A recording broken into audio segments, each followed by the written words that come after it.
Shalom semua warga kerajaan. Baru minggu yang lalu saya sampaikan bagaimana kasih yang ajaib antara David dan Jonathan. Itu gambaran daripada apa yang Tuhan kehendaki dalam kehidupan kita bersama. Di dalam Yohanes pasal 13, ayat 34 dan 35, Tuhan berkata, I give you a new commandment, perintah baru. Kita tahu bahwa hukum-hukumnya Tuhan itu adalah perintah raja. Perintah raja adalah hukum. Barang siapa melawan perintahnya, ada hukumannya. Siapa melakukan perintahnya, ada reward, ada pahala. Yaitu supaya kamu saling mengasihi. Di situ dipakai perkataan agapao, bukan phileo. Sama seperti aku telah mengasihi kamu, demikian juga kamu harus atau seharusnya saling mengasihi. Dengan demikian semua orang akan tahu. Orang yang belum percaya, orang di luar kita, bahwa kamu adalah my disciple. Indeed, sesungguhnya murid-muridku, jikalau kamu saling mengasihi. Saudara yang kasih Tuhan, dengan bertambahnya lawlessness, kasih telah menjadi dingin. Kita melihat apa yang terjadi pada prior atau pre-Pentakosta, pencurahan Roh Kudus, yaitu terjadi sesuatu yang luar biasa. Yaitu bagaimana biasanya Petrus dan Andreas, saudara kandungnya, Yohanes dan Yakobus, saudara kandungnya, itu manusiawi. Manusiawi itu storge, kasih antar saudara, bahkan antara sesama suku, sesama bangsa. Tetapi di sini kita melihat di dalam Kisah Rasul pasal pertama, mereka yang menantikan Roh Kudus itu adalah Petrus dan Yohanes.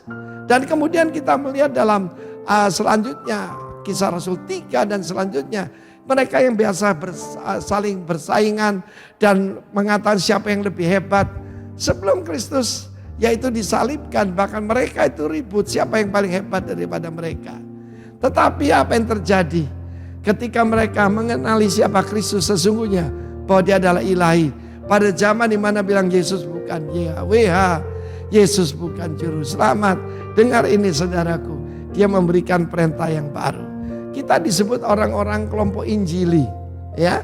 Kita percaya Injil kerajaan, dan di dalam ada Injil keselamatan, Injil pemulihan. Tapi terlalu penekanan pada Great Commission, yaitu amanat agung. Lupakan perintah agung. Ini yang terutama.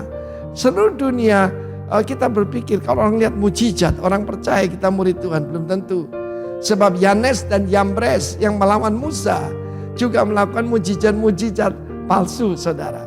Tetapi yang paling indah adalah ketika mereka melihat we love one another.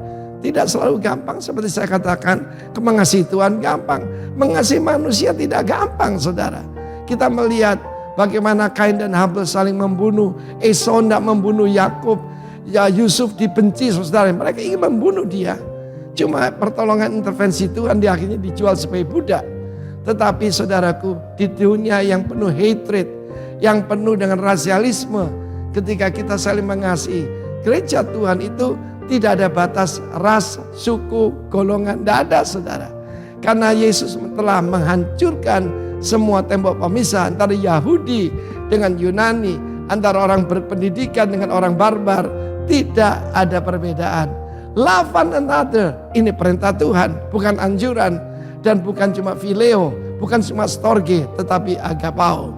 Dan itu hanya pemberian daripada Tuhan. God bless you all. Let us love one another in the kingdom of love. God bless you.